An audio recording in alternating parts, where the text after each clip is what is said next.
Boa tarde a todos, todas as que estão ouvindo hoje a nossa live.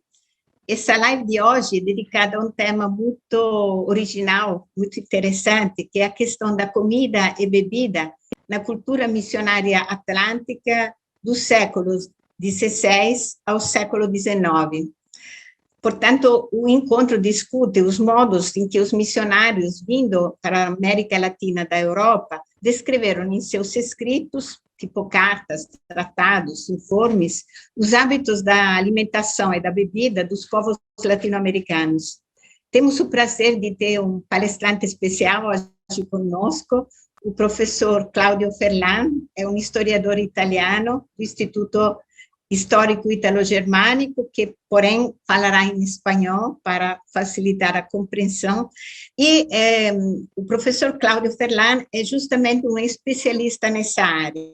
Vou rapidamente apresentar o currículo dele para vocês conhecerem um pouco melhor o trabalho do professor. Ele é pesquisador, como dizia, do Instituto Histórico Italo-Germânico da Fundação Bruno Kessler, na cidade de Trento, no norte da Itália, graduado em Direito e História do Cristianismo, doutor em História Moderna e trabalha na história da Companhia de Jesus e da sua cultura alimentar, com especial referência às missões na Idade Moderna, na Europa e na América. Sua pesquisa atual está voltada para várias temáticas, dentre elas o jejum eclesiástico, as bebidas de origem americana, as mudanças nos costumes à mesa após a conquista, e o último livro dele chama, o título em italiano, Venerdì Pesce, Sexta-feira Peixe, Jejum e Cristianismo, um livro que está sendo lançado agora em 2021. Publicou anteriormente outros livros, como Sbornie Sacre, Sbornie Profane, L'ubriachezza del Vecchio al Nuovo Mondo, nel 2018, I Gesuiti, nel 2015. Esse livro, chamado Os Jesuítas, em português, foi traduzido em 2018 pela editora Loyola, então vocês podem encontrá-lo no Brasil. E uma história, esse livro é uma história da Companhia de Jesus, da Inácio até o Papa Bergoglio. Além disso, além de publicar, então, uma quantidade significativa e muito interessante, original de livros, o professor Cláudio também se dedica a uma outra atividade muito interessante. Ele participa da redação de um site que chama La Storia Tutta, a história toda, em italiano, que busca proporcionar uma narrativa da história para todos. Eu vou ler para vocês a proposta que esse site vai fazer, porque, a meu ver, é muito significativa, é uma proposta que seria muito interessante também acontecer no nosso país, no Brasil também. Escreve o site. Vivemos numa época em que a ditadura do presente é desenfreada, na qual o passado é embalsamado e é meramente um guardião do existente. Assim, no espaço público e no senso comum, o uso da história serve demasiadas vezes para legitimar a ordem do discurso dominante. Nós acreditamos firmemente na necessidade de redefinir o horizonte público da história, reafirmando a natureza dinâmica e processual do passado. Esse é também um dos objetivos do grupo de pesquisa Tempo, Memória e Pertencimento, que está promovendo essas lives, em particular essas lives de hoje com o professor Cláudio Ferlan. Então, é com muita satisfação que temos a presença dele conosco e também, só um instantinho, vou apresentar também o nosso debatedor, que é também um membro do grupo de pesquisa Tempo, Memória e Pertencimento, o professor Márcio Luiz Fernandes, professor da Universidade Católica do Paraná, da pós-graduação, na área de Teologia e Arte, e também de Psicologia e Memória das comunidades, em particular das comunidades de imigrantes. Muito obrigada também ao professor Márcio por estar aqui conosco nesse debate. Vou passar, então, a palavra para o professor Cláudio e desejo a todos um bom proveito na escuta dessa bela comunicação. Muito obrigada, professor Cláudio. Bueno, buenas tardes para mí, buenas noches casi. Disculparán pero mi portugués no es bastante bueno para hablarlo. Lo puedo entender, pero no hablarlo. Así que hemos preferido hablar una lengua que conozco, que es el castellano o español, como se dice. Y agradezco mucho por la invitación y por la presentación también, y especialmente por esto poner el acento sobre la relevancia de la así dicha public history, porque yo creo que nuestro trabajo puede ser muy importante, ¿no?, para los demás. Y yo creo que en Italia, pero yo creo también en Brasil, nosotros los historiadores tenemos muchas cosas que decir y hay que encontrar una vía para decirlas. Y hay que encontrar un público que no es solo lo académico. Tenemos nuestros libros, pero también tenemos website, tenemos los cotidianos y blogs. Bueno, se puede hacer y hay que intentarlo. Esta es mi opinión. Así que esta autopresentación es afuera de lo programado, pero muchas gracias por mencionar la historia tuta y hablaremos de otros aspectos de la historia pública en este tiempo juntos. Bueno, voy a compartir mi PowerPoint. Para empezar, lo mejor es partir del título. Comida y bebida en la cultura misionera atlántica, siglos XVI-XIX. Comida y bebida. Parecen dos conceptos fácilmente definidos, pero las apariencias engañan. Y no es así simple hablar de comida y bebida.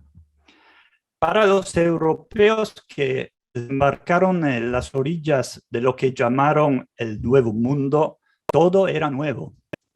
Eran nuevos animales, como la iguana. Se podía comer.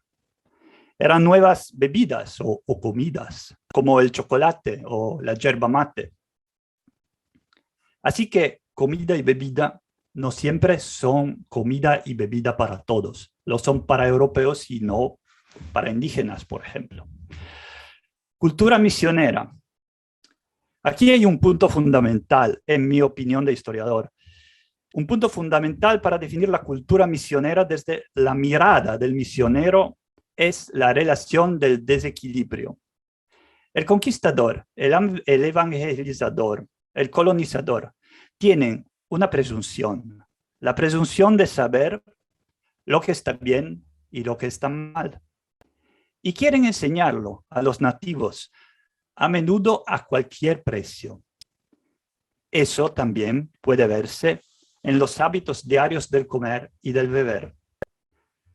Hablamos de cultura misionera como cultura así dicha global.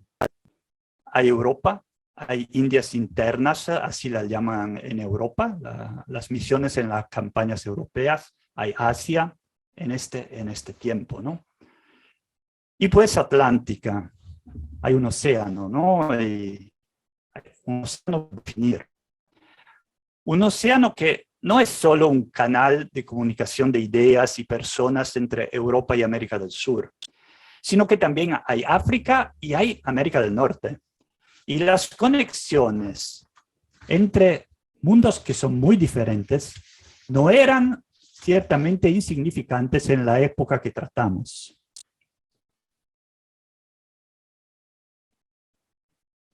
Hablando de Atlántico, en el resumen de presentación de nuestro encuentro se mencionan los pueblos latinoamericanos. Me gustaría añadir que mis investigaciones no se limitan a la América Ibérica, sino que también se refieren a la América del Norte, la colonizada por ingleses y franceses. Y por eso la cronología de mis estudios también incluye plenamente el siglo XIX, que es el siglo de las grandes misiones, ¿no? del renacimiento misionero en la América del Norte. La historia de la misión entre los llamados nativos americanos está llena de ejemplos del vínculo entre la alimentación y la cultura religiosa, a menudo ejemplo de trágica incomunicación. Finalmente, en lo que respecta a África, que es otra parte del Atlántico, La dimensión atlántica de mis investigaciones, por el momento, se centra principalmente en los que fueron transportados a la fuerza a través del Atlántico, y no tanto en los que siguieron viviendo en su propio continente. Así que hemos explicado un poco el título, ¿no? Y estos son mis trabajos en los cuales, mis libros, en los cuales he trabajado sobre historia atlántica, comidas, bebidas y cultura misionera. A la izquierda, el primero, Bornie Sacres, Bornie Profanes, como borracheras sagradas, borracheras profanas, la embriaguez entre viejo y nuevo mundo.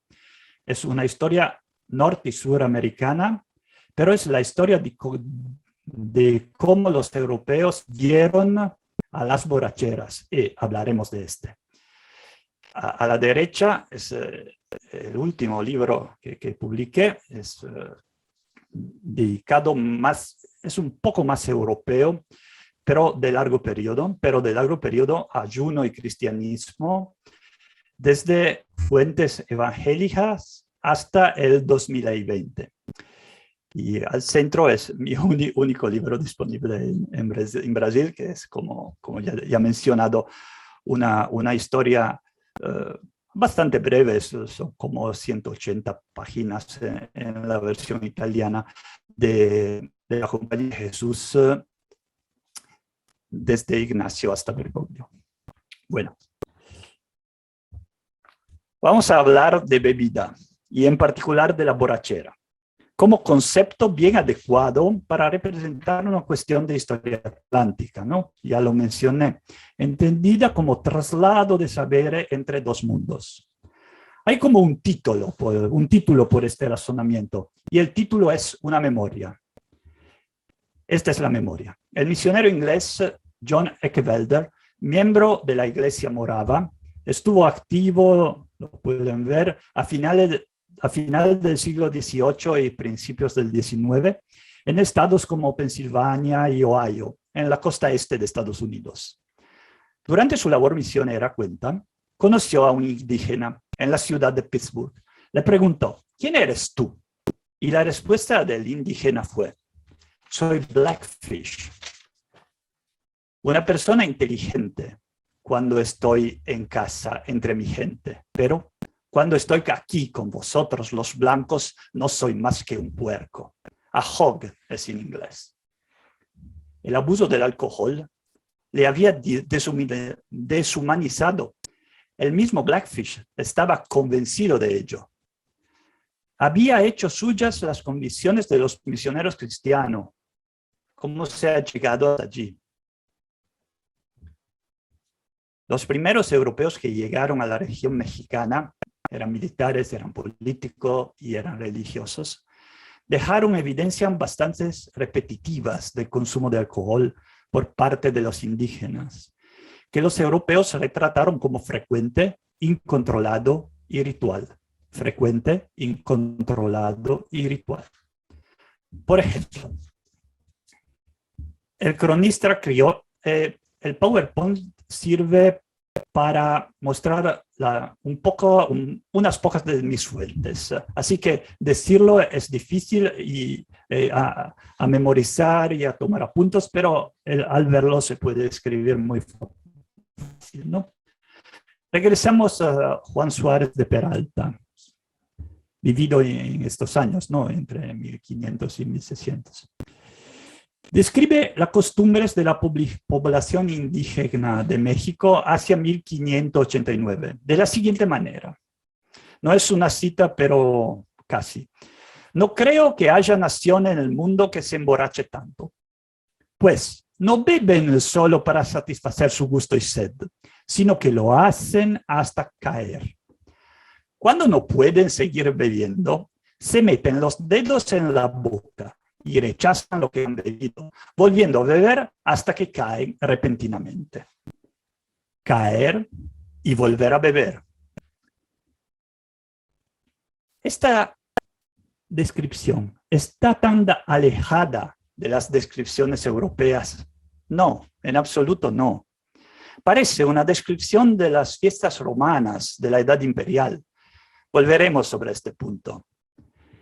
Y pensamos también a la definición de borrachera, que nunca ha sido fácil y sigue no siéndolo. Pensamos, definir la borrachera es difícil. Por ejemplo, la ley italiana dice que hay un cálculo de hacer cuando cualquier persona conduje el coche, ¿no? Hay que suflar y ver cuántos miligramos de alcohol están en la sangre o en la saliva. Pero la definición que yo prefiero es muy apreciable en mi opinión, es la que propone un panfleto inglés dirigido al rey y a las cámaras del Parlamento en 1680, y en forma poética lo voy a traducir. No está borracho quien desde el suelo puede volver a levantarse y seguir bebiendo, pero borracho es el que yace prostrado sin la posibilidad de beber o levantarse. Así que caer, beber, caer y volver a beber. Caer, y si no vuelves a beber, bueno, estás borracho. Pero en el caso americano, la descripción de la borrachera es judicante, ¿no? La de Blackfish. En cuanto la embriaguez indígena es ritual, es de cualquier manera religiosa. Esta comparación, ¿no?, entre América, antiguos romanos, Europa, en mi opinión, desvela la mayor forma de incomprensión entre las culturas de la bebida. Porque hay una cultura de la bebida, no olvidámoslos. Existe una cultura de la bebida alcohólica y no alcohólica. Para los europeos, un borracho es alguien que bebe mucho y su estatus depende de la cantidad. Beber mucho igual borracho.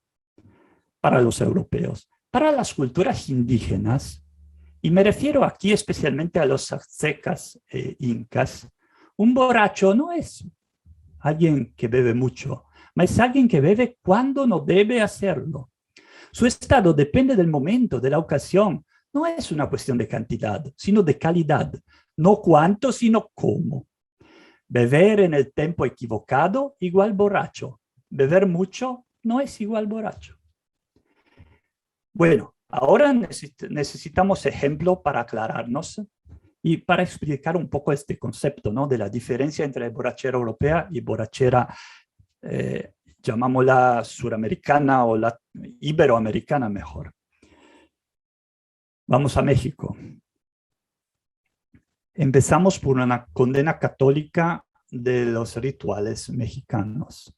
El licor más popular en las tierras de los aztecas, especialmente en la meseta de México Central, era el pulque. Una bebida con una gradación alcohólica no superior al 7 u 8% y elaborada mediante la fermentación de la savia de ciertos tipos de agave llamados magueyes. Mas el pulque se conserva muy malamente, ¿no? Así que es necesario beberlo antes de pudrirse, ¿no? Y los documentos españoles de la década 1530 a 1540, que relatan el impacto con los aztecas, hablan de un uso relativamente limitado del alcohol entre los nativos. Lo que sorprendió a los observadores europeos y molestó a los católicos inquisidores fueron las reglas y las ocasiones de beber colectivamente. De hecho, parece que en ocasiones festivas especiales, los varones se emborrachaban sin ningún reparo, mientras que el régimen habitual era de sobriedad. Estas ocasiones festivas especiales solían estar relacionados con celebraciones de carácter religioso. Esto es lo que asustaba a los cristianos, el vínculo entre bebida y paganismo. Otras ocasiones se presentaban en el momento de trabajo colectivo. Por ejemplo, la construcción de una casa, ¿no?, para celebrar el final de la construcción, o las fiestas de la cosecha, para compartir la cosecha. Y tenemos pruebas muy similares en la zona andina. Y examinaremos algunas de ellas enseguida. Ya anticipé unas fuentes. Algo muy parecido había sucedido en Europa occidental, pero hace bastante tiempo, ¿no? La sagralidad de la ebriedad en grupo estaba muy presente en la religiosidad pagana, tanto en la griega, en la latina, como en la germánica. Sin embargo, desapareció. ¿Y cuándo? con la llegada del cristianismo. ¿Y por qué con la llegada del cristianismo? Porque la embriaguez estaba ligada a la pérdida de inhibiciones, especialmente las relacionadas con los hábitos sexuales. El cristianismo, al contrario, era imponer con firmeza. Finalmente, en las llamadas Indias se repetía un modelo, al menos en parte, ya conocido por la historia del cristianismo. El modelo, así dicho, pagano de Europa, ¿no? Vamos a las Andes para hablar de la chicha ritual. La bebida alcohólica más popular en las Andes era, por supuesto, la chicha, un producto de la fermentación del maíz.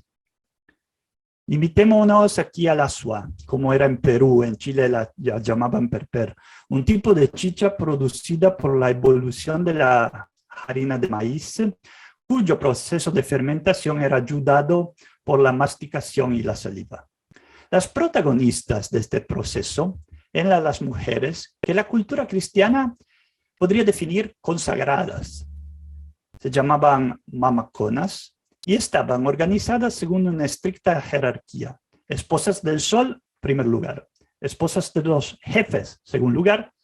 Y tercero y último lugar, servidoras.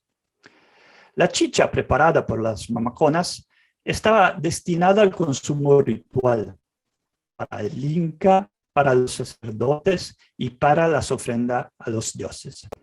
El asua también se utilizaba en las celebraciones relacionadas con el culto a los antepasados y en otras ocasiones especiales. Bueno, eso ya le vimos en el caso del pulque mexicano, la inauguración de una nueva casa, pero en las Andes también para el tratamiento de los enfermos. Todas estas ocasiones no coincidían con el deseo de los misioneros católicos de evangelizar a los nativos. Y vamos a ver algunos testimonios. El misionero jesuita José de Arriaga, en 564 y 622, describió la costumbre de lavar a los enfermos con chicha. Garcilaso de la Vega el Inca relata que en la época del Inca Pachacútec, somos en el siglo XV, ¿no? Alrededor de la mitad, 1450-1470. El pueblo podía utilizar la chicha como bebida diaria. Al mismo tiempo, recuerda Garcilaso, el consumo de la chicha en la época de la llegada de los españoles al territorio inca estaba estrictamente regulado y solo se permitía el abuso en ocasiones especiales. El borracho es el que ve afuera de estas ocasiones. Esta especificación de Garcilaso es confirmada por muchos otros cronistas. La embriaguez solo estaba permitida en determinadas ocasiones. Una cuestión de calidad, como hemos dicho antes. Beber en el momento adecuado. Una descripción muy detallada de las fiestas andinas, aunque no por ello muy verídica, y hay que subrayarlo, no parece muy verídica. Y vamos a ver por qué. Lleva la firma de Bartolomé Álvarez. Es una descripción de 1588. ¿Por qué dudar de la sinceridad de Álvarez? Porque Álvarez es un clérigo misionero y escribió esta descripción especialmente para enviarla a Felipe II, con un objetivo muy claro. El objetivo preciso de convencer al rey, al soberano, de que debía introducirse la Inquisición en el virreinato del Perú y castigar las prácticas no cristianas de los nativos. El objetivo del clérigo, que en verdad no se logró, nos invita a ser muy cautelosos al evaluar su relato, que está lleno de exageraciones. Así que Álvarez es un buen ejemplo de incomunicabilidad entre culturas. Vamos a ver algunas de estas exageraciones.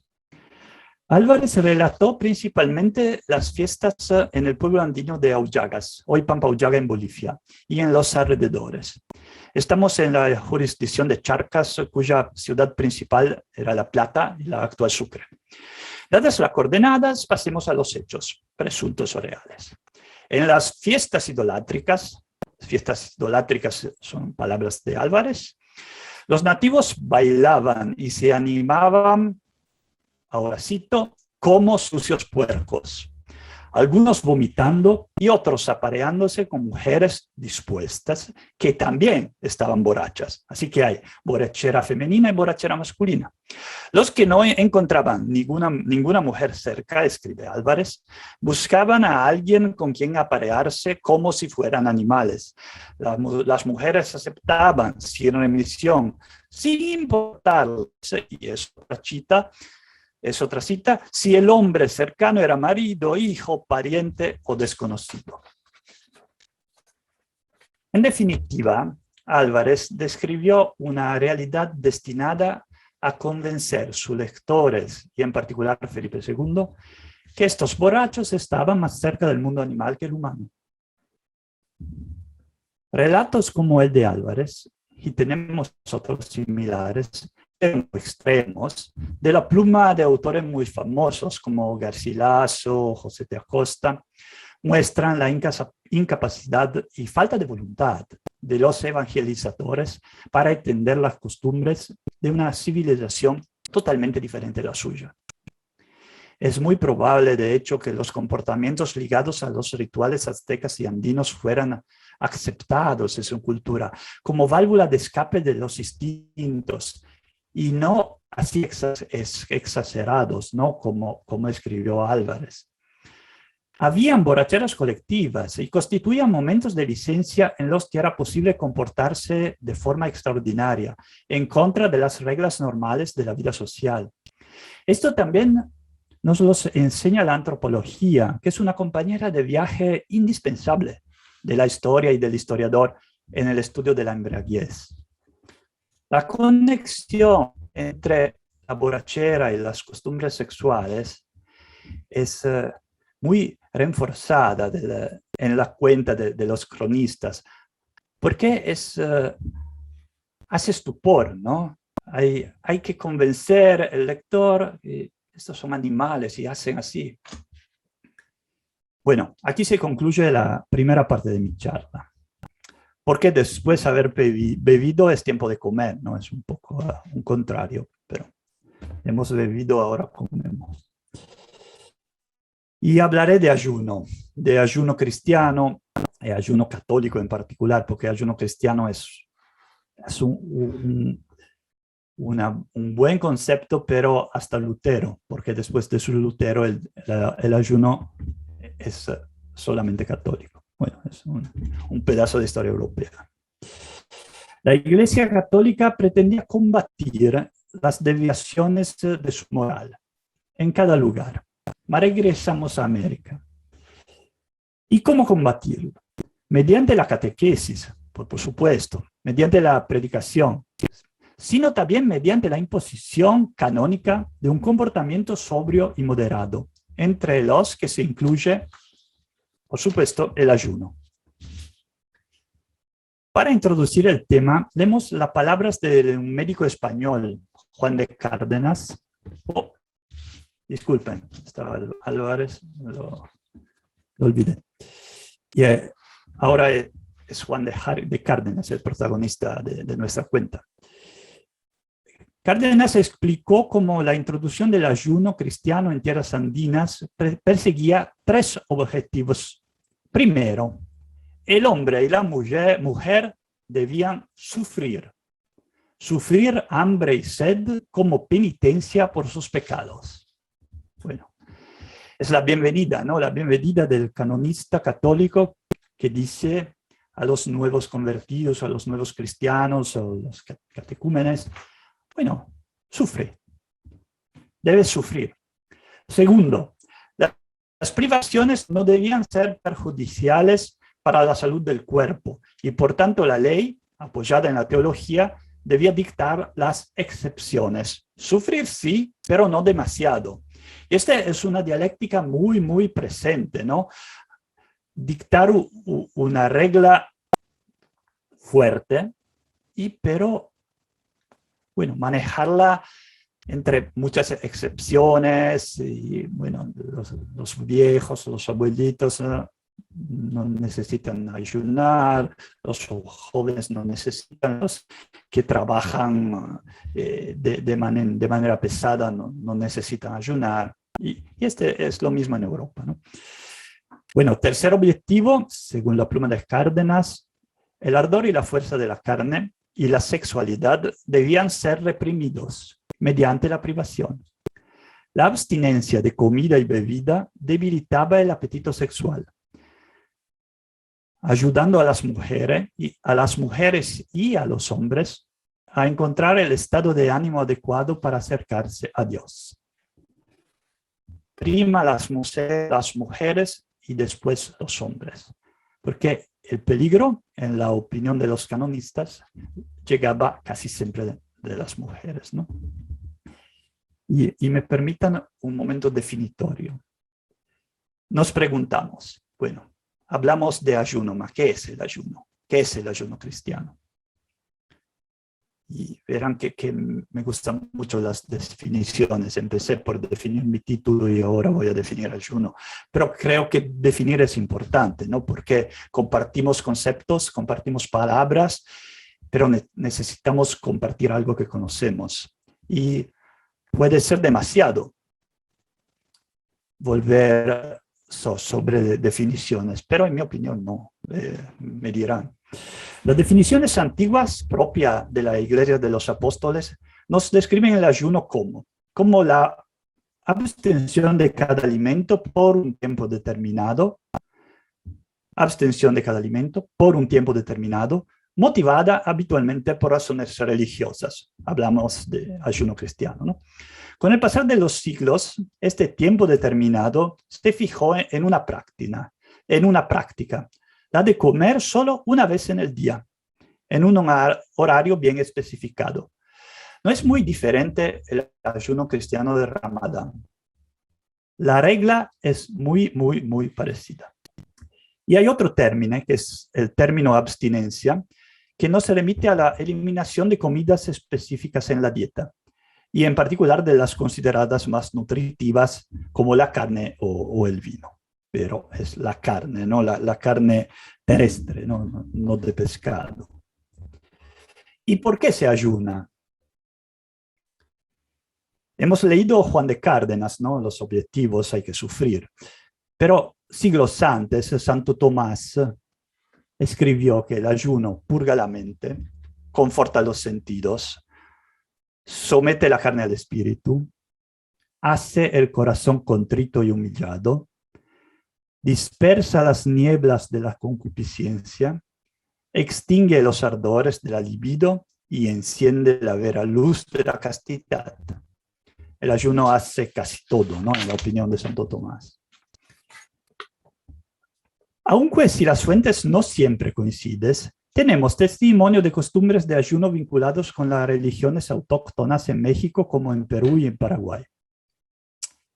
Y hay ayuno en casi todas las religiones del mundo. Hay ayunos en Tíbet, hay ayunos en China, hay ayunos en África, pero nosotros hablamos de México, Perú y Paraguay.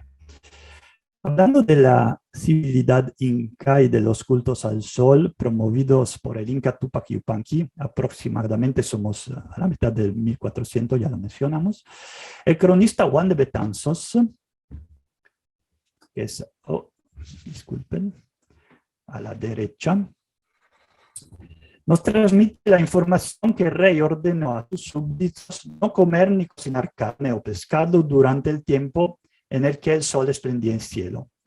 Al mismo tiempo, no se consentía acostarse con las mujeres y comer verdura. Los únicos alimentos permitidos eran maíz crudo y chicha. Es extraño, ¿no? La chicha, el alcohol se puede.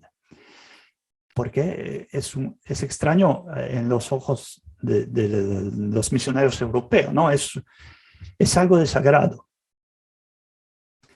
La sanción prevista para los transgresores era la muerte en el hogar encendido en hora del sol.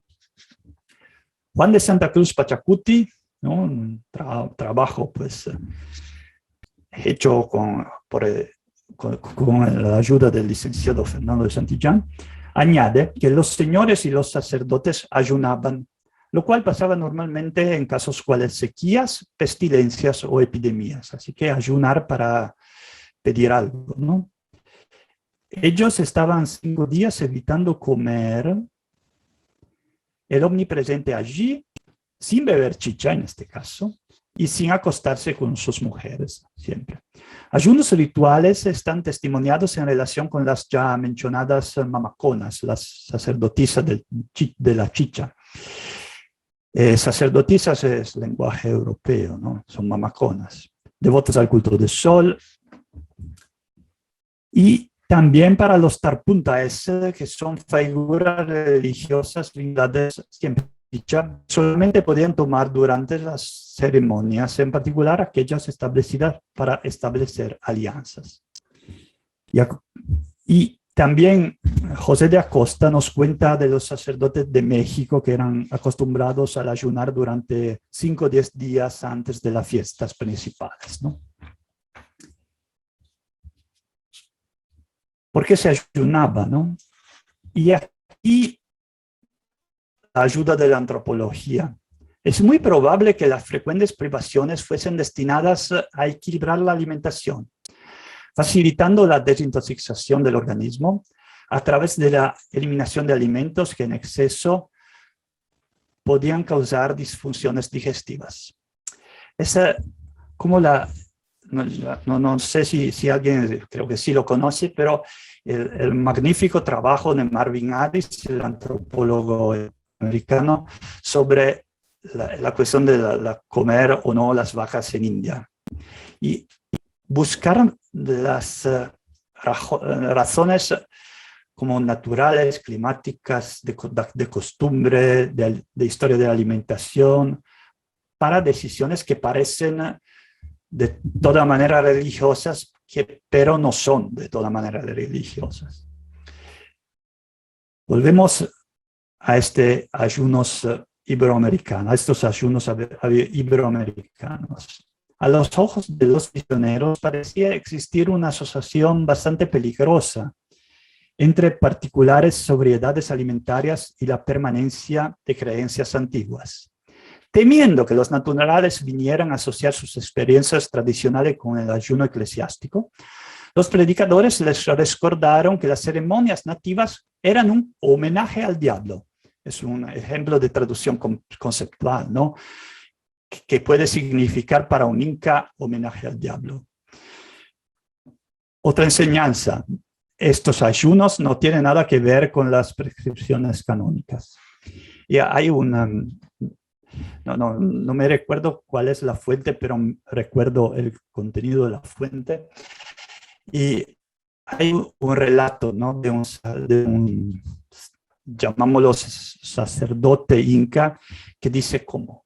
¿Por qué mi chicha es diablo y tu vino es Dios? Y el misionero no puede contestar, y solo contesta porque lo digo yo, porque yo sí que conozco lo que es la verdad y quién es Dios y tú no. Pero sí, comprendemos, ¿no?, qué respuesta es esta. Y una vez más, la interpretación dada por la cultura misionera europea demostró una total falta de voluntad de comprensión de la cultura indígena. Esta actitud se derivó de lo que mencioné en la presentación de mi conferencia, y perdonarán la repetición, pero que es cultura misionera en este sentido, ¿no? Es un desequilibrio. Es la presunción de saber lo que está bien y lo que está mal, y querer enseñarlo a los nativos a menudo a cualquier precio. Para terminar, me gustaría mencionar un caso evidente de falta de comprensión, esta vez vinculado más a la propia naturaleza de las cosas y a la incapacidad de pensar de forma distinta a la habitual por parte de los misioneros. Bueno, los 3 requisitos esenciales del ayuno son la calidad de la comida, carne, pues hay la leche, derivados, pescado, pero calidad de la comida, no se come carne. La frecuencia del comer, se come una vez al día y no carne, y su horario, no alimentarse antes de la noche, del mediodía. Bueno. Y vamos a ocuparnos solo del primer requisito, la calidad de la comida. Si se quiere prohibir la carne, se debe determinar primero qué es en realidad la carne, ¿no? Y otra vez una definición. Especialmente a la luz de las especies animales desconocidas para los europeos antes de su llegada a América. La definición de la comida a la luz de la experiencia americana no es tan fácil. La categoría de carne incierta es una categoría que introducí en un trabajo mío, en un trabajo que escribí para una voz de un diccionario de derecho canónico, ¿no? Sobre ayuno, y me parece interesante esta idea de carne incierta, porque es un buen ejemplo para demostrar esta dificultad definitoria. El caso más significativo es el de la iguana, animal que planteó problemas de interpretación.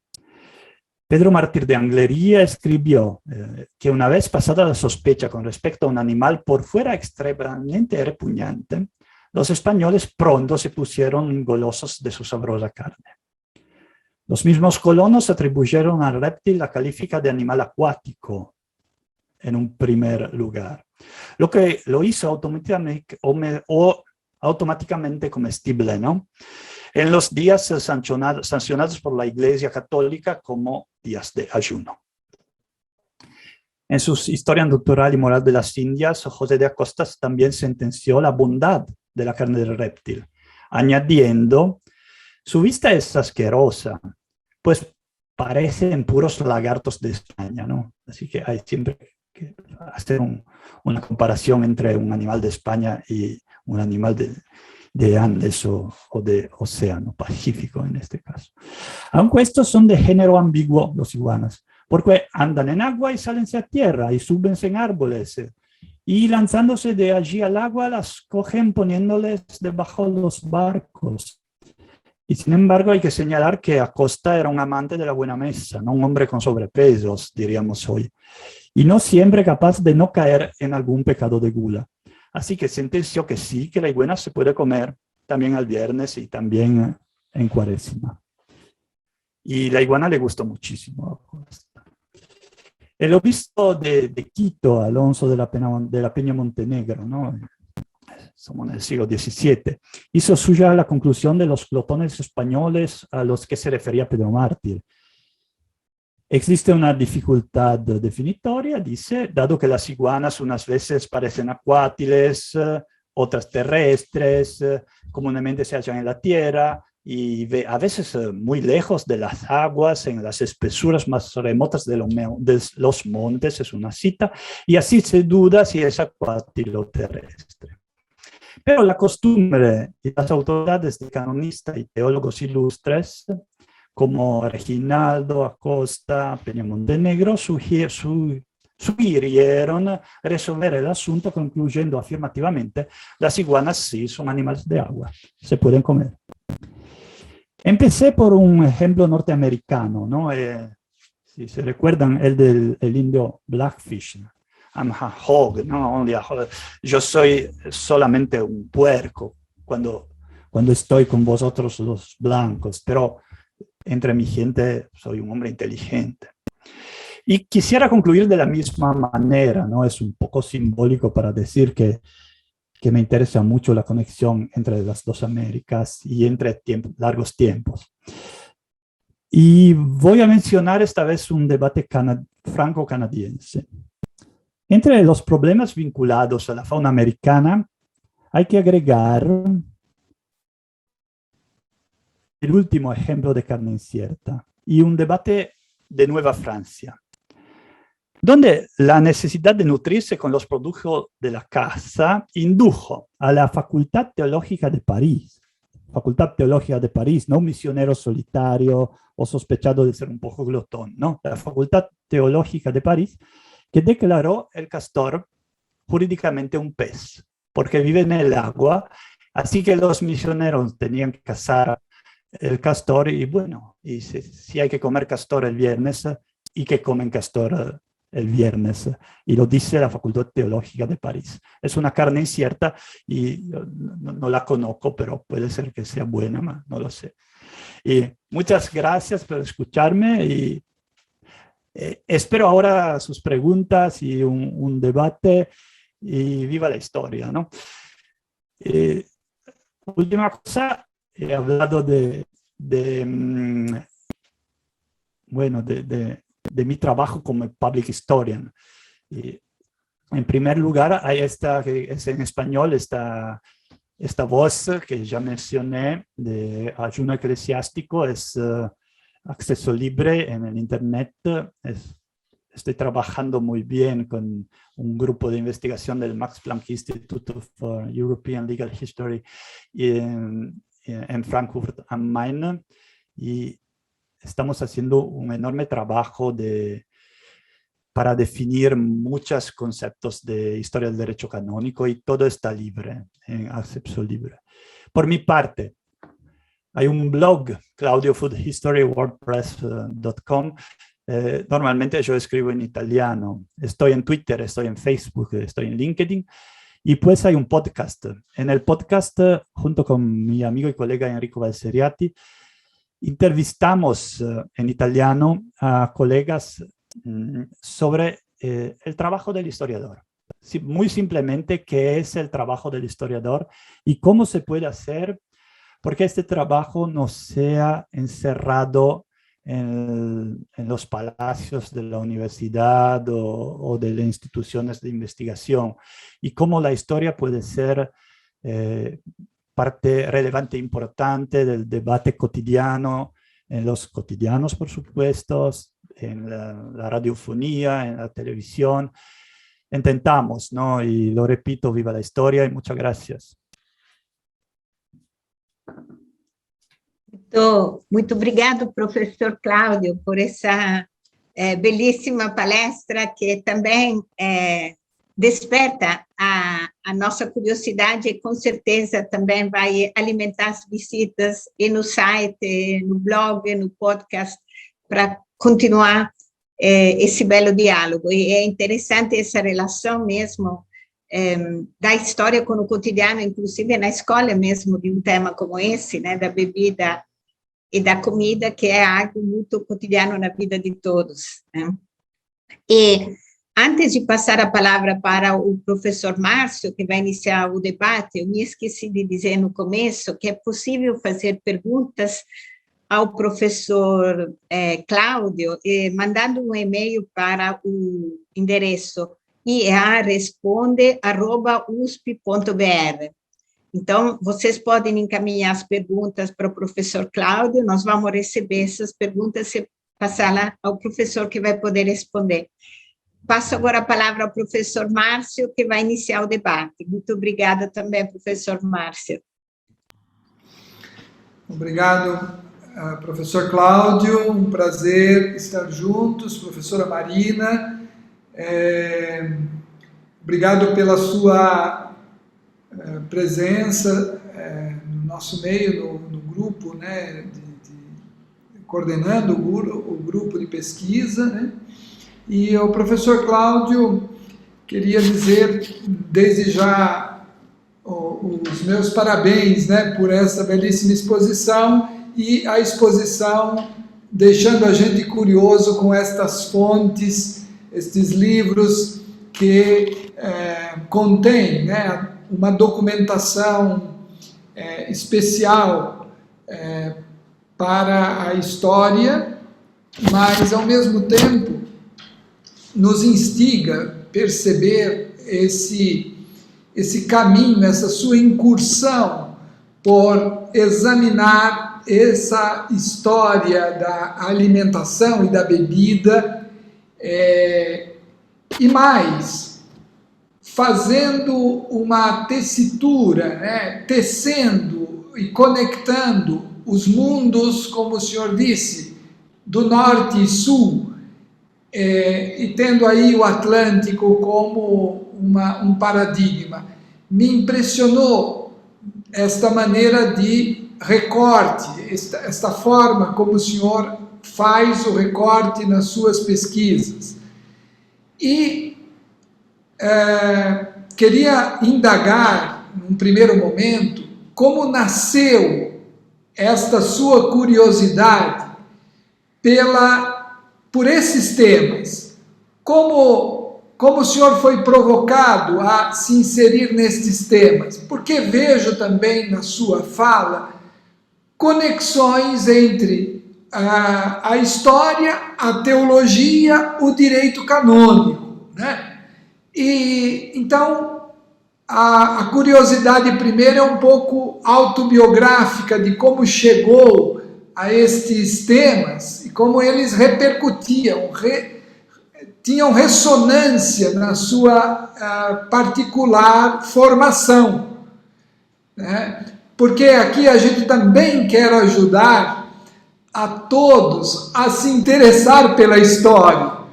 E a melhor maneira é ver também como nasceu no próprio historiador o desejo de prescrutar as fontes, examiná-las e recortá-las desta maneira. Então eu queria, um primeiro bloco de provocação seria nesse nível, depois eu vou entrar em outros, mas por enquanto eu queria que o senhor respondesse isso. Bueno, muchas gracias. Es una pregunta magnífica, pero hay un riesgo, es lo que podría hablar para 2 horas, ¿no? Porque yo soy un apasionado por historia. Yo amo la historia desde niño, ¿no? Empecé leyendo, ¿cómo se llaman? No lo sé, las novelas con los balloons, ¿no? Bueno, y pues... Os quadrinhos, né? Bueno, muchas gracias. Y películas. Bueno, soy un apasionado por la historia. Pero mis estudios al principio fueron jurídicos, ¿no? Me licencié en Derecho, así que esta idea de ver a la historia también como un objeto de derecho la tengo. La tengo porque hace parte de mi formación intelectual. ¿Y cómo nació la idea de estudiar comida y bebida? Nació desde las fuentes, porque leer las fuentes, en mi opinión, es muy interesante. Como apasionado por la historia, acaece que tomo una fuente y la leo, sin idea de hacer una investigación, o como un relato de viaje, o un relato de misión, o otras cosas, y la leo. Y yo estudiaba mucho las formas de comunicación entre misioneros y pueblos de las campañas alemanas. Y leyendo las fuentes de Perú, ¿no? En busca de definiciones, en busca de modelos. Bueno, ha sido muy impresionante la similitud del lenguaje, la similitud de concepto, la similitud de organización también, de la misión jesuita de 6-8 días, es muy similar. En la campaña de Carinzia, que es una región austríaca cerca de la Italia oriental, y la de el pueblo andino afuera de Lima, ¿no? ¿Por qué? Porque hay una regía en Roma que dice hay que hacerlas así, las misiones. Y lo que me interesa como historiador es el encuentro, es el tema del encuentro. Así que hay encuentro pacífico y hay encuentro no pacífico. Hay encuentro de diálogo y hay encuentro de desequilibrio. Y yo creo que esa es la curiosidad mayor. Y pues es declinada a través de mi formación cultural, intelectual y simplemente de hombre que ama la historia, ¿no? Y espero haber contestado, sin tomar 2 horas. Sim. Graças.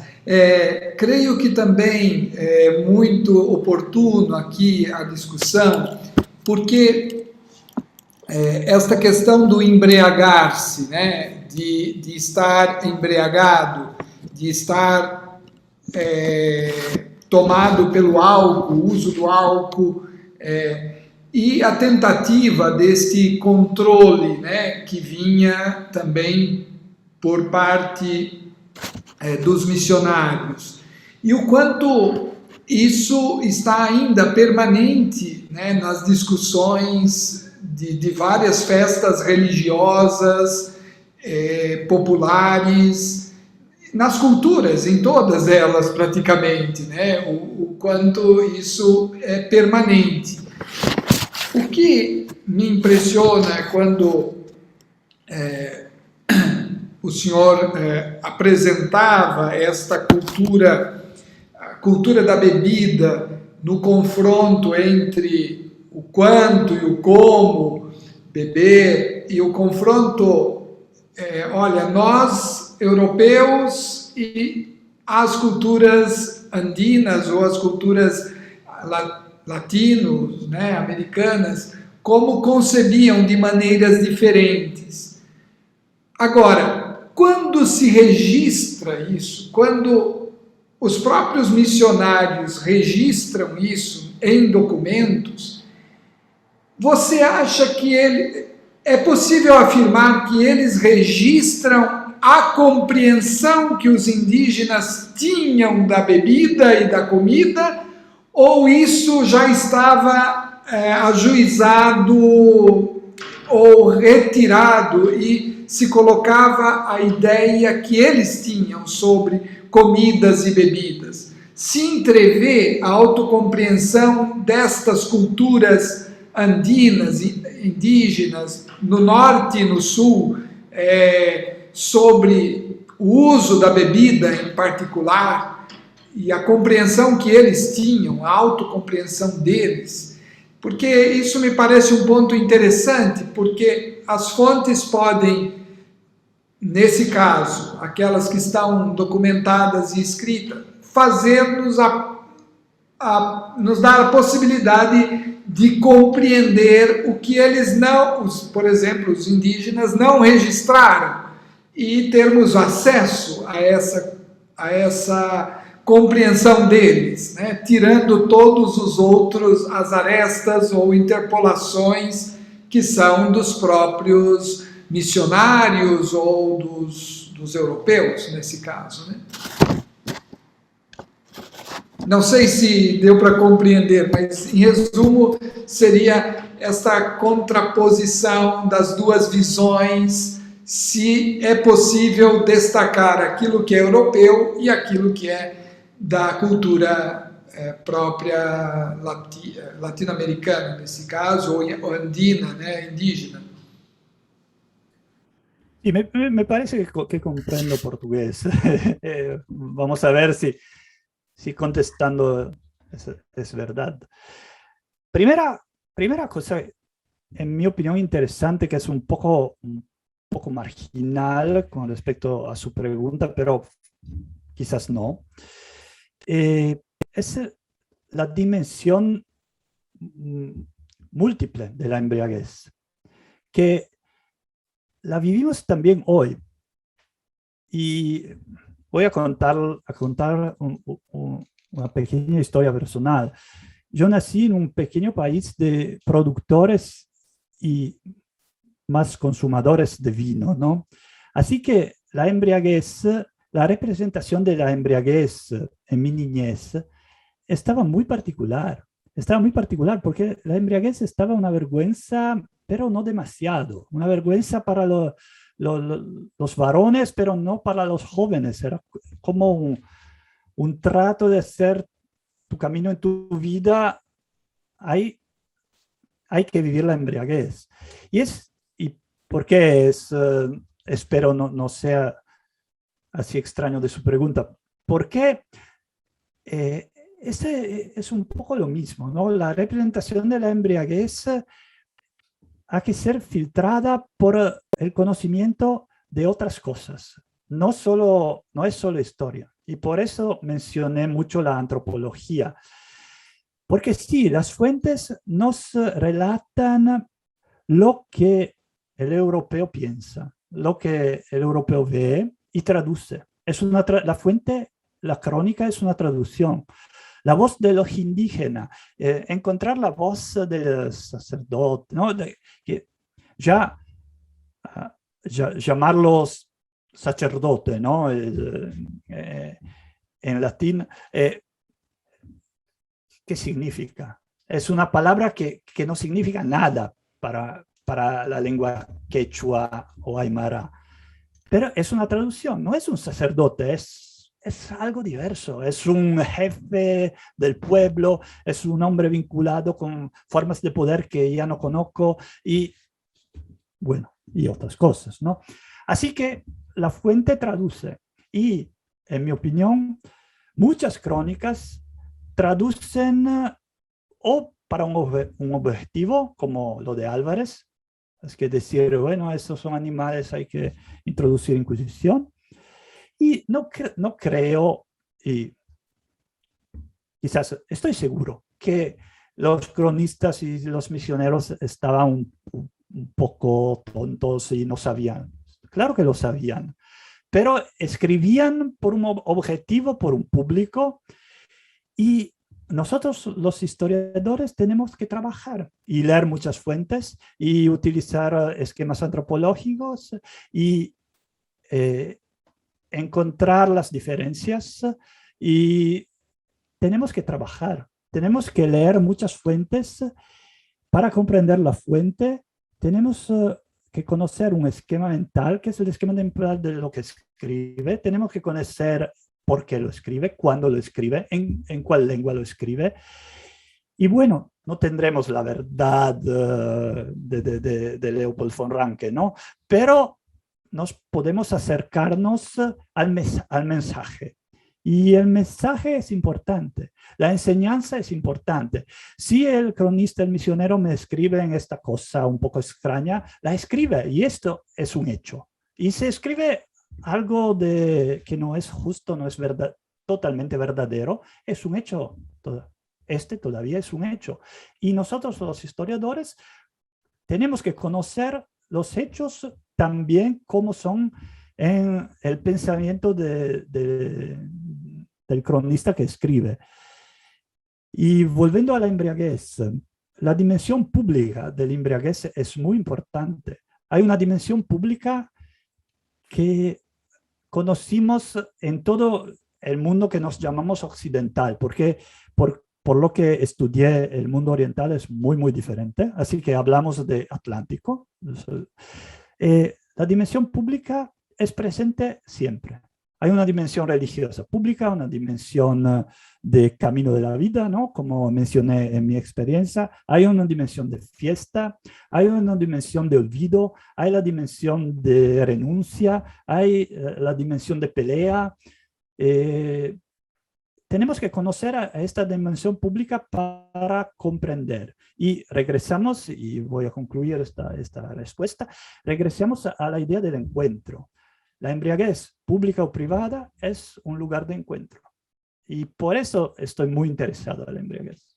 No para beber, que, bueno, no es todo malo, pero no es el importante por el historiador.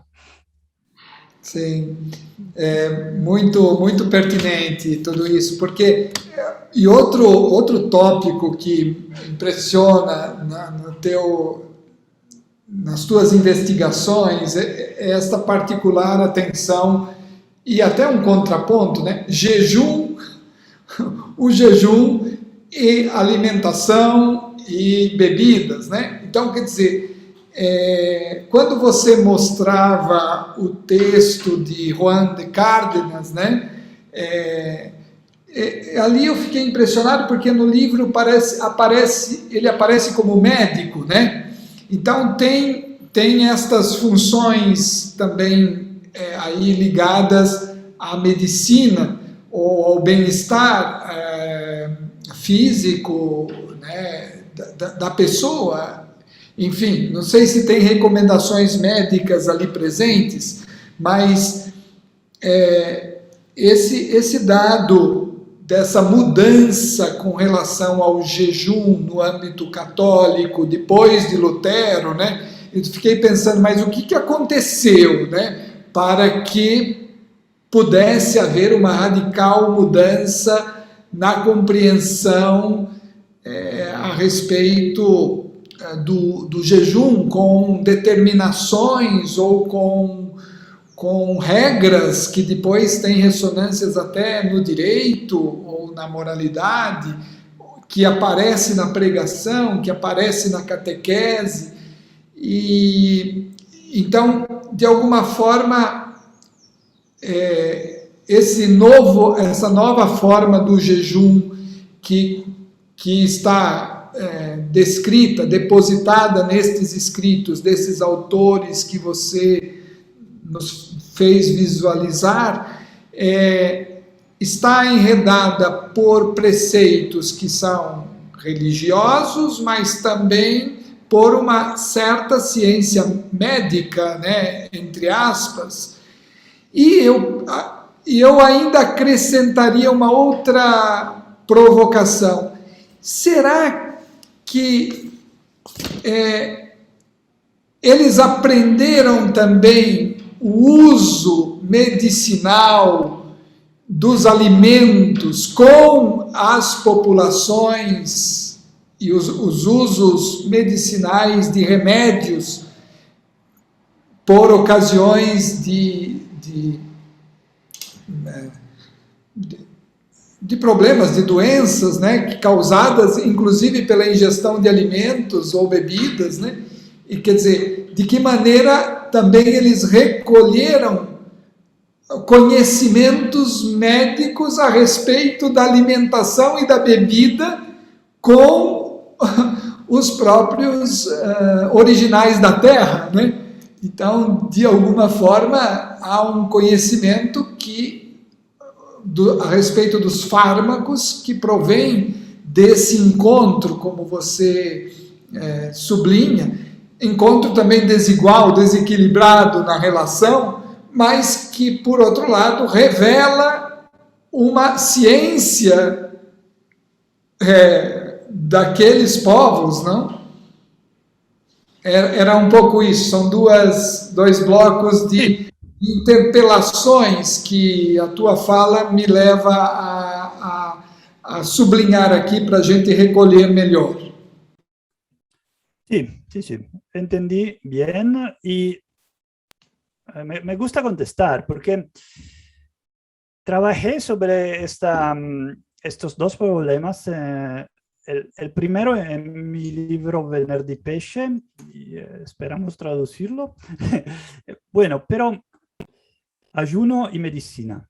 Hay muchísimas fuentes médicas porque todo el saber europeo, desde la invención de la estampa hasta el siglo XVIII, se fija en una idea de equilibrio.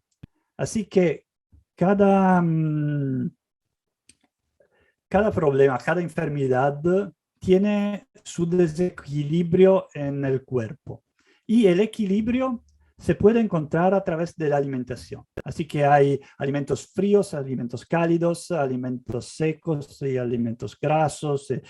Y el trabajo del médico para siglos fue lo de encontrar un equilibrio entre alimentación y mujeres y hombres. Así que hay que conocer la conformación física de la mujer y del hombre que voy a curar como médico, y a través de la alimentación puedo hacer algo.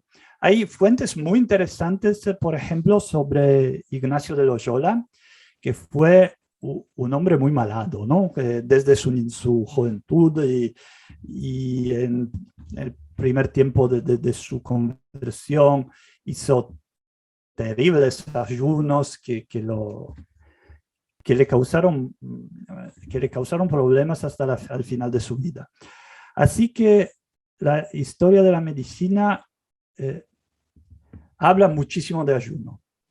No tanto de embriaguez, porque la embriaguez es un poco un problema, pero el vino no lo es. El vino es un alimento sano, bueno, y necesita solamente moderación, pero necesita.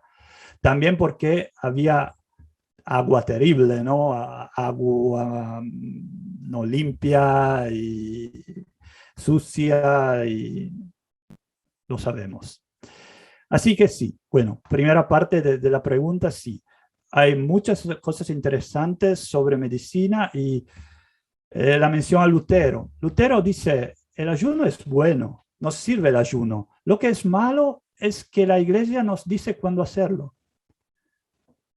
Tenemos que ayunar para nuestra salud mental, física y también de nuestra ánima, ¿no?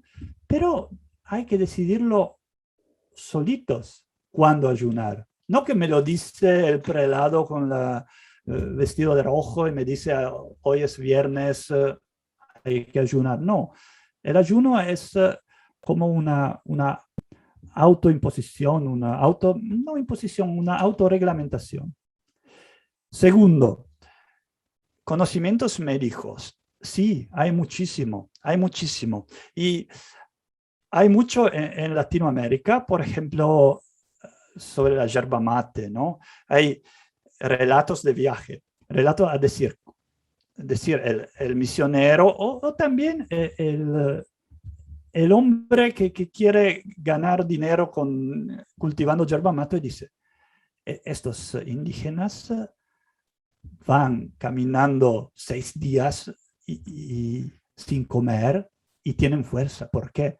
Y descubren por qué. Porque hay yerba mate, la calidad de la yerba mate, la fuerza de la yerba mate, y hay. Y esto se encuentra muchísimo también en la historia de los así dichos piel rojos, ¿no? De los nativos americanos de América del Norte. Y hay relatos de misioneros que dicen, tengo una enfermedad que no conozco. No conozco los remedios, solo puedo confiar en los indígenas y ahora estoy escribiendo porque estoy bien. Y no sé por qué, pero estoy bien y hay que estudiar porque estoy bien. Así que hay muchísimos de estas. Y hay también debates, ¿no? Lo que normalmente los que son, no sé si se dice así, pero se entiende, los que son en la cancha comprenden la bondad del curandero indígena. Los que reciben los relatos dicen, no, nos tenemos la ciencia y hay que confiar en la ciencia. Bueno, pero si yo no hay ni medicina ni médico, ¿qué puedo hacer? Confiar en el saber. Y hay un saber, es claro, hay un saber, porque son siglos de conocimientos medicales que llegan frente al enfermo europeo que no entiende.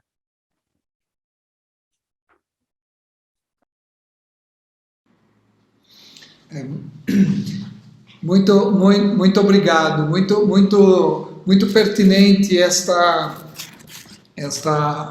afirmação a respeito da abundância, né, dessas fontes a respeito dessa medicina, né? Agora, por outro lado, eu gostaria de saber um pouco mais a respeito desta colocação da alimentação e das bebidas no âmbito das reduções jesuíticas.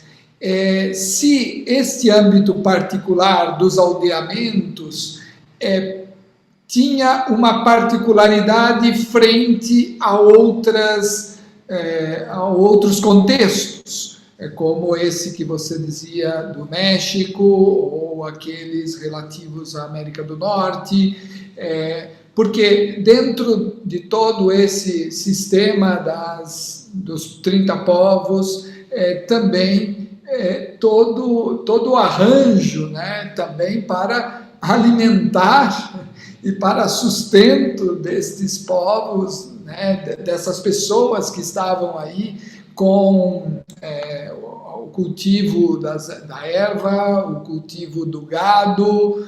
Então tem todo um sistema também que está em torno à produção, né, de alguma forma econômica.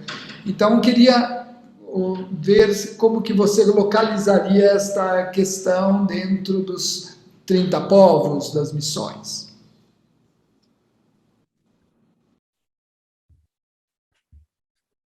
La alimentación es fundamental en la historia de las reducciones. en dos líneas diferentes, en mi opinión. La primera es la de la economía de la ya mencionada yerba mate. ¿Por qué las reducciones sobreviven gracias a la yerba mate? Porque la economía de la yerba mate es fundamental y contribuye a la construcción de un sistema de transporte y de intercambio.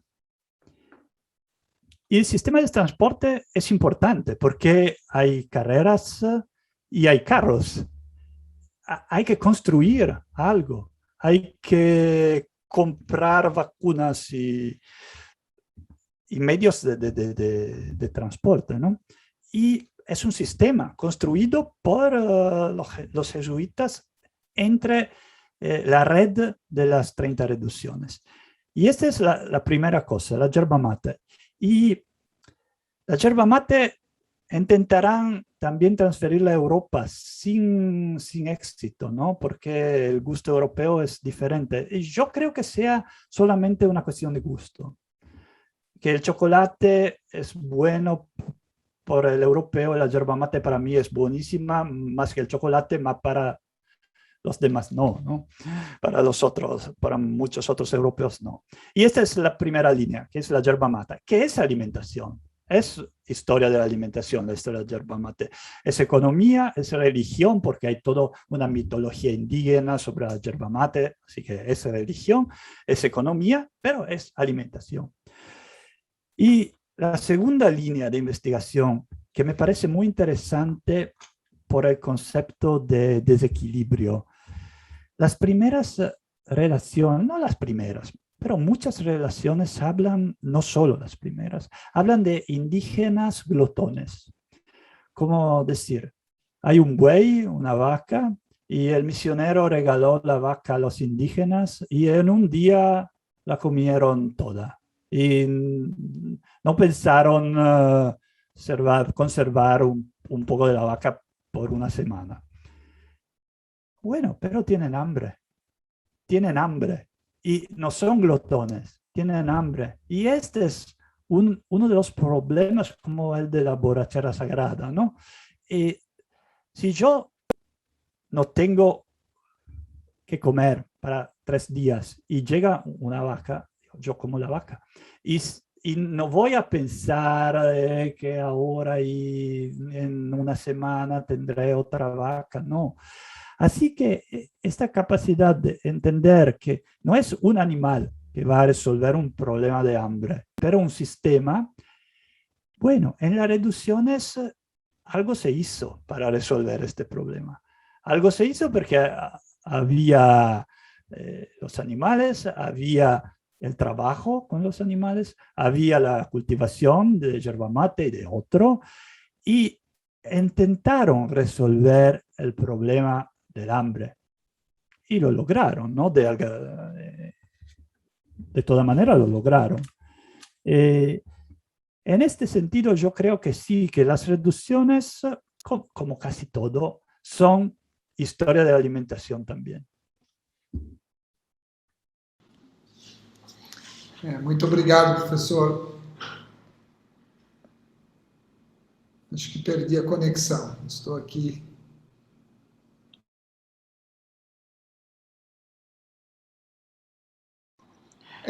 Eu estou na conexão um pouco caindo e levantando, não? Como uma embriaguez. Muito obrigado, professor. Não sei se agora a professora Marina gostaria de passar a fazer algum questionamento que veio dos nossos participantes. Estava, inclusive, lendo um livro da professora Marina que fala justamente nesse livro Palavras, Almas e Corpos no Brasil Colonial, né?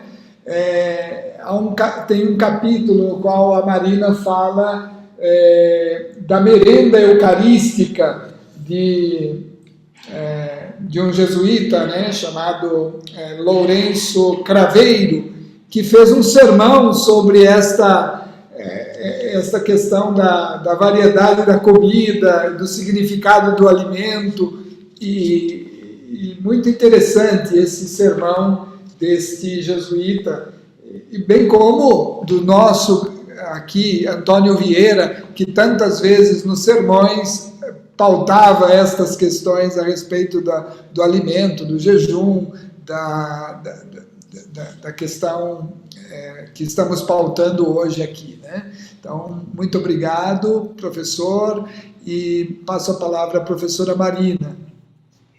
Muito obrigada, Márcio e Cláudio, né, pelo diálogo tão rico, né, e instigante mesmo, né. E, bom, eu queria só fazer um apêndice à pergunta do Márcio, antes de apresentar também uma pergunta que nos chegou pelo professor Carlos Paz, que está aqui nos ouvindo. Mas vou colocar a minha pergunta antes, porque é, na verdade, um apêndice, né, do diálogo que estava ocorrendo agora sobre a questão dos saberes médicos e do equilíbrio. E me surgiu essa curiosidade, Cláudio. Há referências à influência da comida, da bebida, ou do jejum, né, no caso, ou do excesso, né, da bebida, com relação aos temperamentos, né? Sto parlando in portoghese, ma adesso ti traduco in italiano. Hai capito? Ah, benissimo. Sí, entendí todo. Perfetto. Sí, hay estas relaciones. Por ejemplo, es interesante las fuentes de la Compañía de Jesús.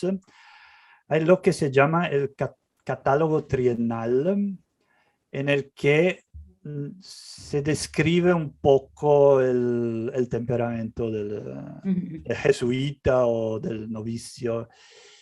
Y tal vez hay menciones de conexiones entre glotonería y temperamento, pero más que glotonería, cuando se habla de jesuitas en particular, por lo que conozco yo, alemanes y de Polonia, se habla de la incapacidad de no beber cerveza por unos días. Así que la necesidad de beber cerveza cada día alimenta un temperamento colérico. Sí. Así estos son ejemplos. Estas son las fuentes. En la literatura médica hay muchísimo, ¿no? Hay muchísimo sobre la conexión entre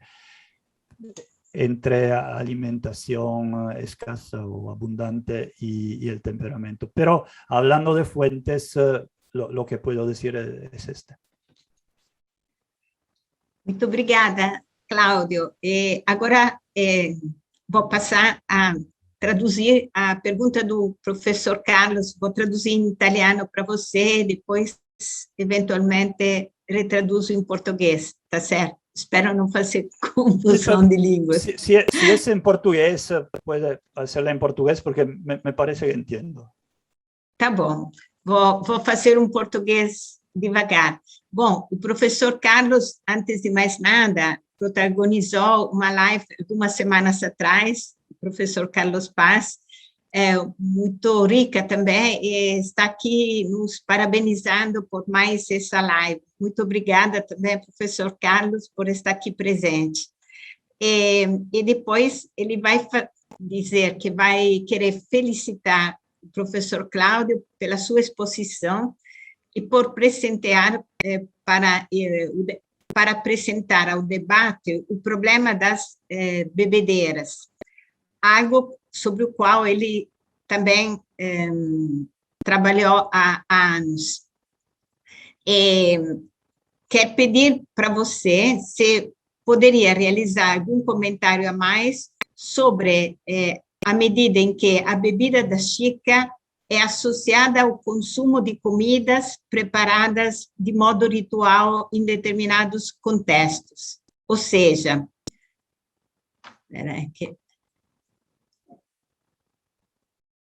não estou conseguindo... como podemos pensar... não estou conseguindo pegar toda a pergunta dele. A relação temporal que existe e que se manifesta e que como o comer em cada época do ano e com relação a momentos específicos das populações nativas, acompanhando as distintas variedades de chica, e como isso pode auxiliar mais em nos conhecer aquela proposição ontológica acerca do beber ritual nas populações ameríndias. Viva a história! Chiaro o vuoi che traduco in italiano? Okay. Yo creo que sea claro, pero no fácil. Claro, pero no fácil. Y muchas gracias a Carlos Paz. Intercambiamos muchos emails sobre nuestros intereses comunes. Nunca nos encontramos y espero que sea muy pronto, que sea real la posibilidad de encontrarnos y de hablar y intentamos organizar algo juntos, no lo logramos, pero lo lograremos, ¿no? Pero hay una pregunta y hay que intentar contestarla. El consumo de alimento ritual, chicha ritual y otros alimentos rituales. Los relatos de los misioneros no son muchísimos en lo que yo conozco, pero sí que son muchos, no hablando del, lo dijo mejor, no hablan de lo que es la comida, de cómo se prepara la comida. Sí hablan un poco de la chicha, menos de la comida, pero hablan de los tiempos del año, de las ocasiones, de los momentos en los cuales hay estas fiestas. Hay relatos y cuentos de fiestas muy grandes y, por ejemplo, este es muy interesante, me parece. Es un tentativo de poner junto la cultura cristiana europea y la cultura indígena, al decir que estas fiestas se hacen con comidas y alimentos rituales en las ocasiones de así dichas 4 témporas, ¿no? La mudanza de verano, otoño, invierno y ¿qué falta? La primavera. Bueno, y este es José de Acosta, lo describe, dice, bueno, y es la misma... En su idea es la misma fiesta, la de 4 témporas, y es como la idea de Gregorio Magno para los ingleses, ¿no? Es decir, mantener el momento, mantener la ocasión de la fiesta, pero convertirla en fiesta cristiana. Así que la fiesta de las 4 témporas no es el comer ritual, el beber ritual andino, pero tiene que ser otro diferente, otro nuevo, ¿no? Y sí, hay estos relatos y me parece interesante siempre la traducción conceptual, la necesidad de la cultura cristiana europea de traducir la fiesta en la cual se come y se bebe en términos adaptables a la cultura indígena, adaptables a la cultura cristiana, la fiesta indígena en términos adaptables a la cultura cristiana. Verdad es que en estos relatos de fiestas hay muchísimas exageraciones como la de Álvarez. Hay unas sobre Brasil. Bueno, yo como historiador italiano que se ocupa de la transmisión del saber, he preferido no hablar de Brasil, ¿no? Porque estamos con profesores de Brasil que conocen Brasil muy mejor que yo. Lo que puedo hacer yo es hablar desde mi cultura, desde mi formación de historiador europeo que viaja entre Atlánticos, decir hablar de la transmisión, porque yo creo que las fuentes brasileñas, la cultura brasileña, la antropología brasileña, no es mi tema, ¿no? Así que por ese motivo prefiero no hablar de las fiestas del Cajuín, que no sé, no sé cómo se pronuncia bien, porque no es lo que yo puedo hacer de mi mejor manera como historiador, hablar de estas fiestas bajo una perspectiva de quien conoce mucho mejor que mí el Brasil. Así que lo que puedo decir es que es mi idea de la lectura europea de la fiesta. Espero haber sido bastante claro, porque es una pregunta, ya lo dijo, difícil, pero muy interesante, muy interesante, que es como el núcleo, ¿no? del trabajo sobre la fiesta alcohólica y sobre la comunicabilidad o la no comunicabilidad entre culturas religiosas y alimentarias. Muito obrigada de novo, professor Cláudio. Mas eu acho que, inclusive, todo esse percurso que você faz tem muito a ver, sim, com o Brasil, e há muita semelhança também. Eu acho que tem aspectos dessa semelhança que você percebeu entre os documentos dos missionários na Áustria e na América Latina e no Brasil, porque, como você disse, é uma regia comum, né? Então, tem... Agora, dentro dessa regia comum, há, como você mesmo disse agora, né, as acomodações, né? As tentativas de acomodações que passam, o Márcio estava citando também, a maneira como o Padre Vieira usa na pregação a questão da alimentação até para, digamos, fazer uma catequese sobre o significado do banquete eucarístico, né? Ou outro sermão do Padre Craveiro, também jesuíta, que o Márcio citou, que é uma merenda eucarística, e que, na verdade, é todo um sermão, evidentemente, metafórico, mas, ao mesmo tempo, também proporciona receitas de cozinha, né? Então, há essa, digamos, acomodatio, né, o tempo todo também presente, e que faz parte, de qualquer forma, do método da companhia na sua presença missionária. Eu gostaria muito, mais uma vez, né, de agradecer esse primeiro diálogo, né? A gente espera poder continuar, tivendo a sua disponibilidade nessas incursões, né? Justamente nesse horizonte atlântico que você colocou para a gente, que é muito importante, né? Para entender, inclusive, o específico, né?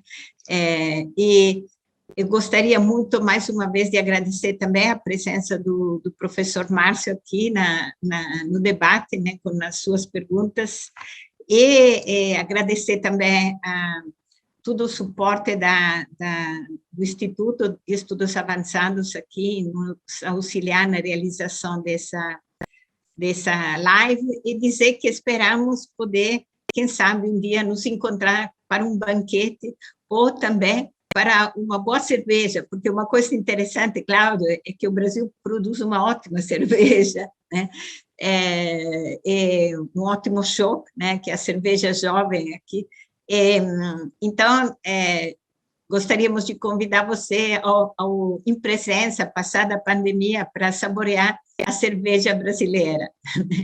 Muito obrigada mais uma vez, obrigada a todos, também os que nos escutaram, e como vocês sabem, também essa live em breve vai aparecer, está disponível online na mediateca do IEA, do Instituto de Estudos Avançados, para poder ser ainda escutada e refletida. Muito obrigada. E também convidar o professor, né, Cláudio, para as nossas futuras viagens pelos territórios das reduções, nos territórios guaranis, no contexto das reduções jesuíticas, que esperamos retomar para poder realmente aprofundar os conhecimentos que dali derivam, né? Como estávamos convidando anteriormente. Acho que vai ser bacana ter sua presença. Muchísimas gracias, porque imaginar un viaje en la naturaleza con una buena cerveza, sobriedad y moderación, como enseña San Ignacio, pero es magnífico, ¿no? Así que esperamos. Y muchísimas gracias porque ha sido veramente muy, muy bueno para mí de hablar y intercambiar ideas y opiniones, y hay muchas cosas que me ayudarán a desarrollar mis investigaciones de manera mejor que hace 3 horas. Y muchísimas gracias.